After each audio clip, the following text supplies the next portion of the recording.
আজ আমরা দেখব তড়িৎ বিশ্লেষণ প্রক্রিয়ার বেশ কয়েকটি উল্লেখযোগ্য প্রয়োগ। এই টপিকটি তোমাদের দশম শ্রেণীর তড়িৎ প্রবাহ ও রাসায়নিক বিক্রিয়া চ্যাপ্টারের অন্তর্গত। তড়িৎ বিশ্লেষণের সম্পর্কে আমরা বিগত ক্লাসগুলোতে আলোচনা করেছি। তড়িৎ বিশ্লেষণ প্রক্রিয়া কিভাবে হয় বা তড়িৎ বিশ্লেষণ প্রক্রিয়ার যন্ত্রপাতি, তার ব্যবস্থাপনা সব কিছু নিয়ে আমরা আলোচনা করে ফেলেছি এর মধ্যে। তো সেই তড়িৎ বিশ্লেষণকে আমরা ব্যবহারিক ক্ষেত্রে কিভাবে প্রয়োগ করব, যেগুলো আমাদের কাজে লাগে, সেরকম উল্লেখযোগ্য তিনটে প্রয়োগের উল্লেখ আমি এখানে করেছি। দেখো, তড়িৎ লেপন, ধাতু নিষ্কাশন আর ধাতুর বিশুদ্ধীকরণ। তড়িৎ লেপন এই কথাটার মধ্যেই দেখো তড়িৎ লেপন প্রক্রিয়ার যে বৈশিষ্ট্য সেটা লুকিয়ে আছে। লেপন মানে হচ্ছে লেপা, লেপা মানে হচ্ছে কোনো কিছুর উপরে প্রলেপ দেওয়া। তাহলে প্রলেপ আমরা কার দেব না? তড়িৎ বিশ্লেষণ পদ্ধতিতে তোমরা দেখেছো, আমি যে তড়িৎ বিশ্লেষণ প্রক্রিয়াগুলো তোমাদের দেখিয়েছি, তোমরা দেখেছো যে ক্যাথোড এবং অ্যানোডে বিভিন্ন রকমের পদার্থের প্রলেপ পড়ে। তড়িৎ বিশ্লেষ্য হিসেবে তোমরা যেটা ব্যবহার করো, সেই তড়িৎ বিশ্লেষ্য কী হয়? দুটো আয়নে ভেঙে যায়, তার মধ্যে ক্যাটায়ন ক্যাথোডে যায় এবং ক্যাথোডে গিয়ে সে মুক্ত হয় কি হিসেবে? সে ইলেকট্রন গ্রহণ করে কোনো ধাতু হিসেবে মুক্ত হয়। আর অ্যানায়ন অ্যানোডে গিয়ে ইলেকট্রন কি করে? ত্যাগ করে।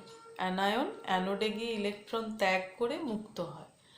তো এইভাবে আমরা দেখেছি যে ক্যাথোডের ওপরে কোনোভাবে ধাতুর একটা প্রলেপ দেওয়া সম্ভব। তোমরা মনে করে দেখো, তোমাদের সোডিয়াম ক্লোরাইড যখন আমরা পড়েছি, সোডিয়াম ক্যাথোডে জমা হয়েছে। আবার জলের যখন আমরা তড়িৎ বিশ্লেষণ করেছি, সেক্ষেত্রে হাইড্রোজেন এসে ক্যাথোডে জমা হয়েছে। যদিও হাইড্রোজেন ধাতু নয়, কিন্তু ওর আচরণটা ধাতুর মতোই। আবার আমরা কপারের ক্ষেত্রে দেখেছি, কপার তড়িৎদ্বার ব্যবহার করে কপারের যখন তড়িৎ বিশ্লেষণ ঘটিয়েছি, তখনও কপারের প্রলেপ ক্যাথোডের ওপর পড়েছে। তাহলে এ থেকে আমাদের একটা ধারণা হয়েইছে যে ক্যাথোডের ওপরে অন্য কোনো ধাতু বা সেই ধাতুর প্রলেপ দেওয়া সম্ভব। তাহলে সেই ধারণা থেকে আমাদের এই পদ্ধতিটার উদ্ভব হয়েছে তড়িৎ লেপন। তড়িৎ লেপন হচ্ছে তড়িৎ বিশ্লেষণ পদ্ধতিতে বেশি সক্রিয় ধাতুর ওপরে কম সক্রিয় ধাতুর প্রলেপ দেওয়া। বেশি সক্রিয় ধাতু মানে, বেশি সক্রিয় ধাতু বলতে যে ধাতুগুলো বাতাসের সাথে জলের সাথে খুব সহজেই বিক্রিয়া করে। তাহলে যেসব ধাতুগুলো বাতাস বা জলের সাথে সহজেই বিক্রিয়া করে, তাদের ক্ষয়ও বেশি হয়। তাহলে সেই ক্ষয়টা রোধ করার জন্য আমি যদি সেই সক্রিয় ধাতুগুলোর ওপরে কম সক্রিয় ধাতুর প্রলেপ দিয়ে দিই, তাহলে সেই ধাতুটা কিন্তু টেকসই হবে। মানে জল বা বাতাস তাকে আক্রমণ করতে পারবে না।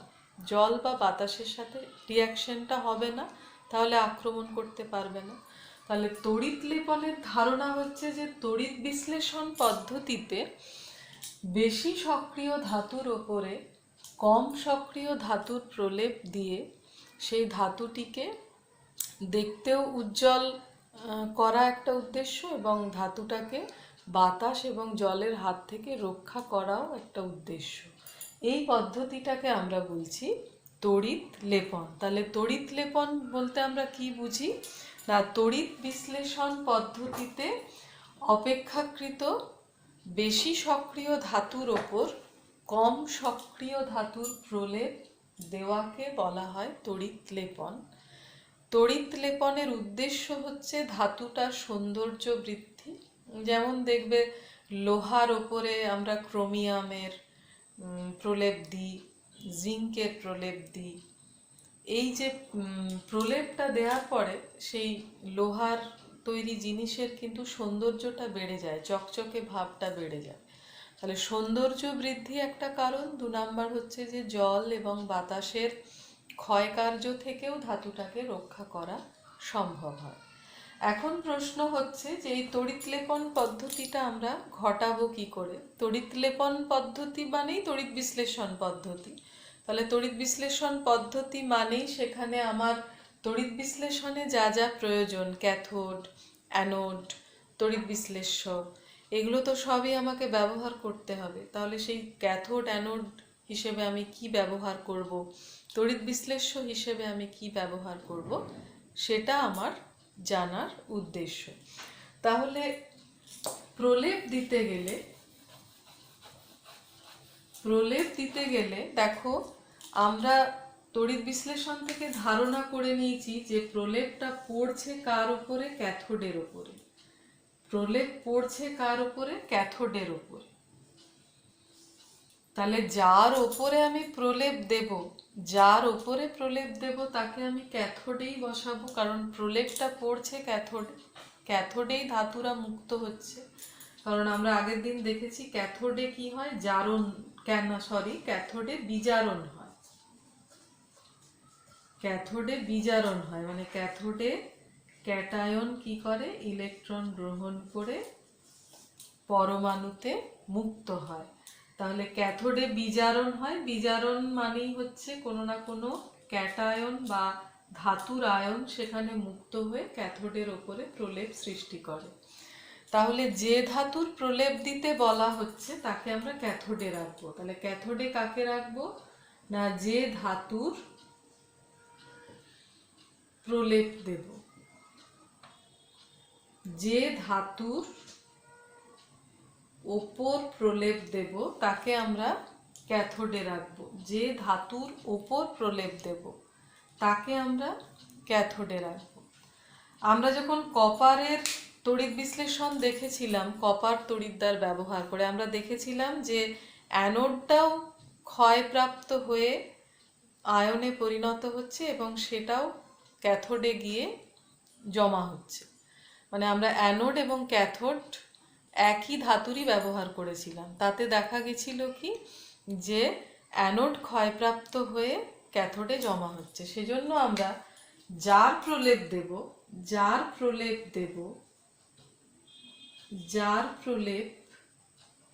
দেব তাকে আমরা অ্যানোডে রাখবো।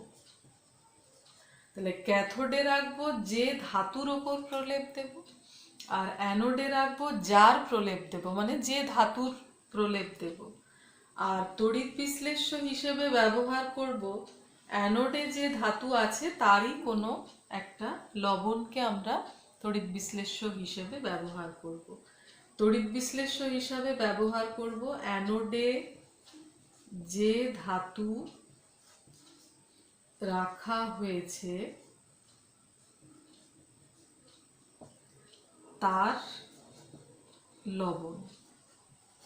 কারণ তার লবণ যদি আমি ব্যবহার করি তাহলে সে আয়নিত হয়ে অ্যানোডে যে ধাতু আছে সেই আয়নই উৎপন্ন করবে, সেই আয়নই আবার ক্যাথোডে গিয়ে জমা হবে। তাহলে আমার যেটা উদ্দেশ্য ক্যাথোডের ওপরে যার প্রলেপ দেওয়া, তারই প্রলেপ অ্যানোড থেকেও এসে পড়বে, আবার তড়িৎ বিশ্লেষ্য থেকেও এসে পড়বে। তাহলে ক্যাথোড হিসেবে ব্যবহার করব যে ধাতুর ওপর প্রলেপ দেব, অ্যানোড হিসেবে ব্যবহার করব কাকে না, যে ধাতুর প্রলেপ আমি দেব, আর তড়িৎ বিশ্লেষ্য হিসেবে ব্যবহার করব অ্যানোডে যে ধাতু রাখা হচ্ছে তারই কোনো না কোনো লবণ।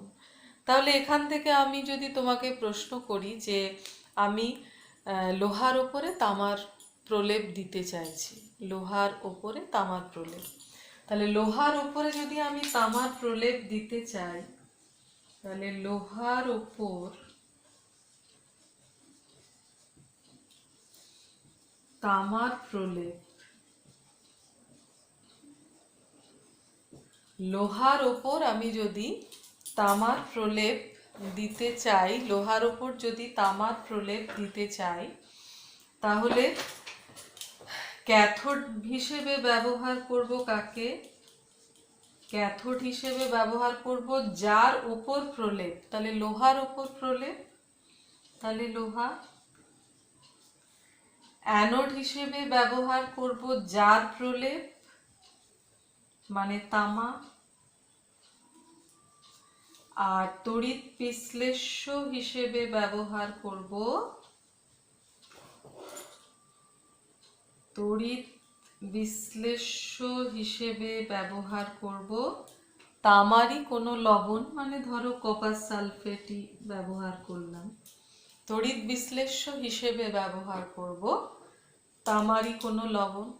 তাহলে আমাকে যখন প্রশ্ন করা হবে যে এই ধাতুর উপরে এই ধাতুর প্রলেপ দেওয়া হবে, কাকে তুমি ক্যাথোড, কাকে অ্যানোড, কাকে তড়িৎ বিশ্লেষ্য ব্যবহার করবে, তখন তুমি নিজেকেই প্রশ্ন করবে যে কার ওপর প্রলেপ, যে উত্তর পাবে সে হচ্ছে ক্যাথোড।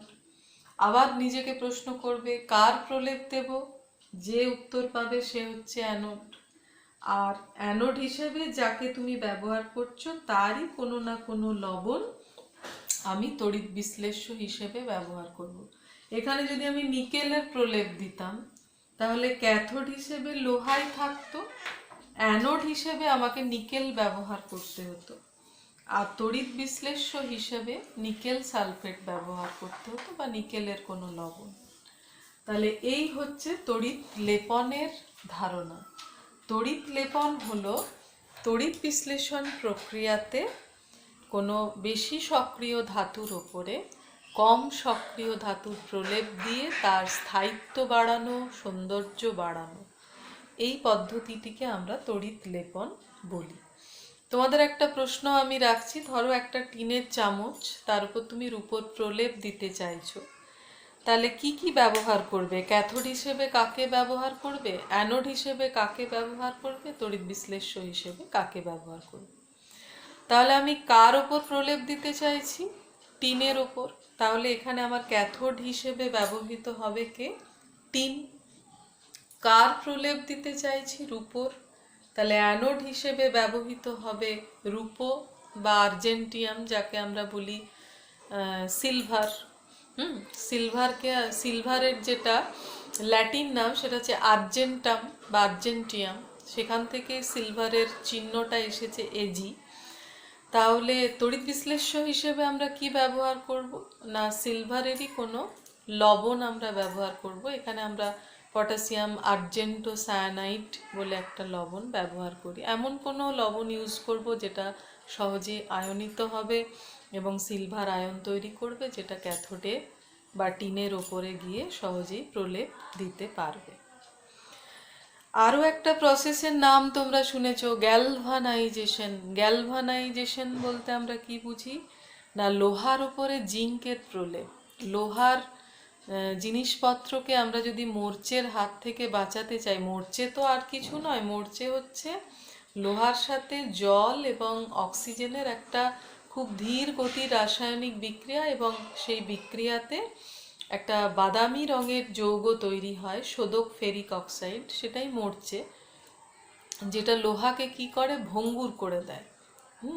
তো সেই মরচের হাত থেকে বাঁচানোর জন্য আমরা জিঙ্কের প্রলেপ দিয়ে থাকি লোহার উপরে।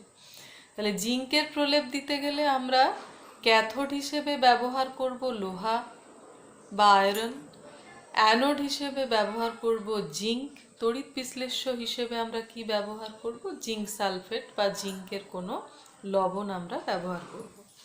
তো এই হলো আমাদের তড়িৎ বিশ্লেষণ প্রক্রিয়ার প্রথম প্রয়োগ, যেটা হচ্ছে তড়িৎ লেপন।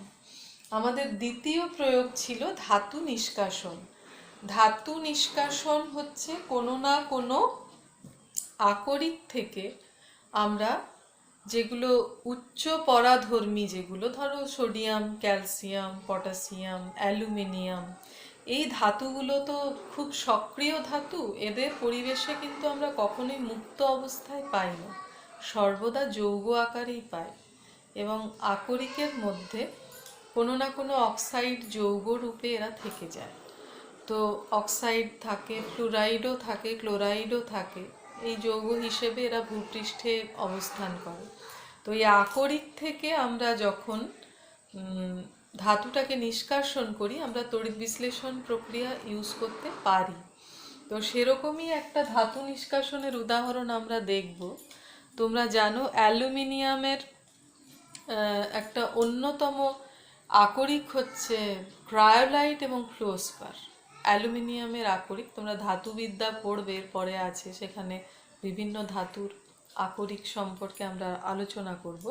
তো ক্রায়োলাইট এবং ফ্লুওস্পার এবং তার সাথে অ্যালুমিনা, বিশুদ্ধ অ্যালুমিনা Al2O3, এইটা মিশিয়ে আমরা তড়িৎ বিশ্লেষণ প্রক্রিয়ায় কি করব, অ্যালুমিনিয়ামকে আমরা ক্যাথোডে জমা করব এবং সেখান থেকে অ্যালুমিনিয়াম ধাতুটা নিষ্কাশন করব। তো এই নিষ্কাশন পদ্ধতিটা কীরকম, এই নিষ্কাশন পদ্ধতিটা আমরা একটু দেখে নিই।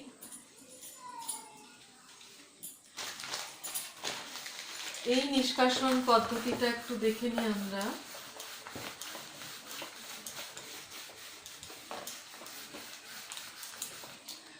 এই নিষ্কাশন পদ্ধতিতে আমার ক্রায়োলাইট ফ্লুওস্পার, এটা নিতে হবে তোমার মোটামুটি 60%, 20%, 20%। তুমি 60% নেবে ক্রায়োলাইট,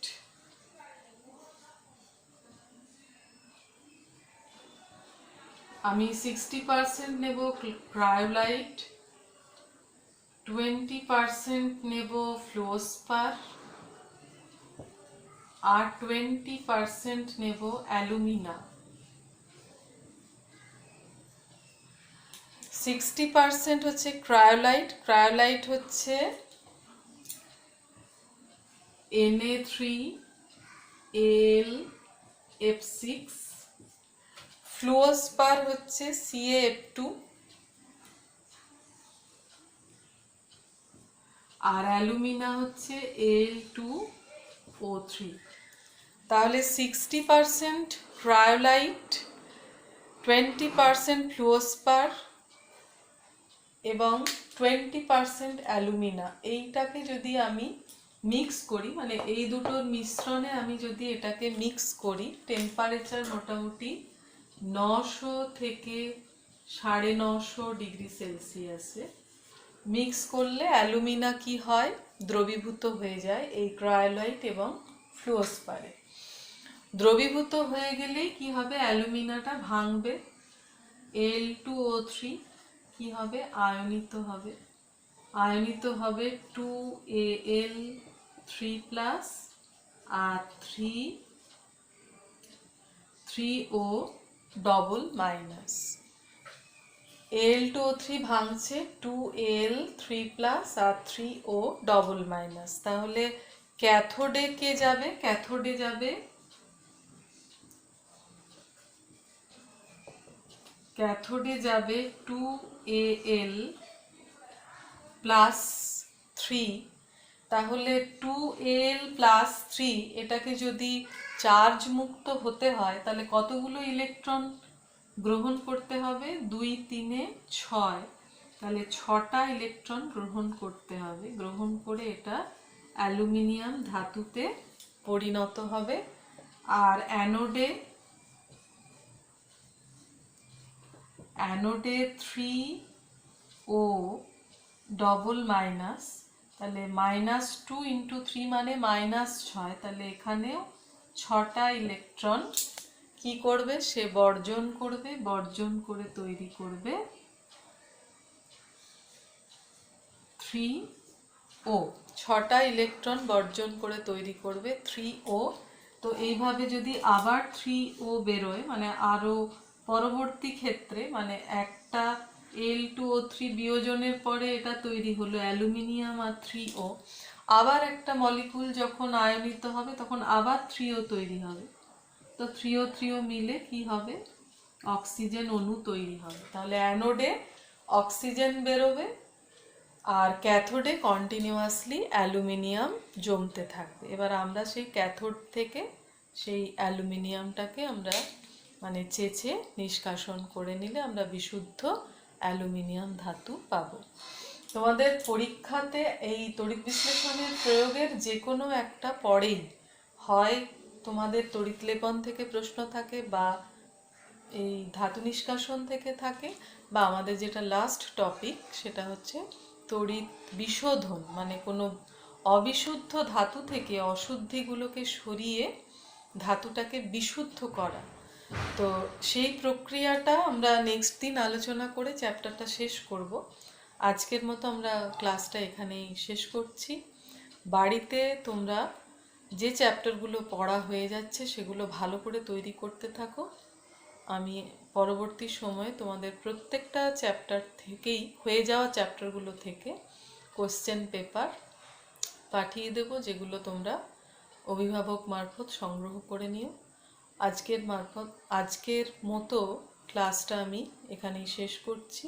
সকলে ভালো থেকো এবং মন দিয়ে পড়াশোনা করো।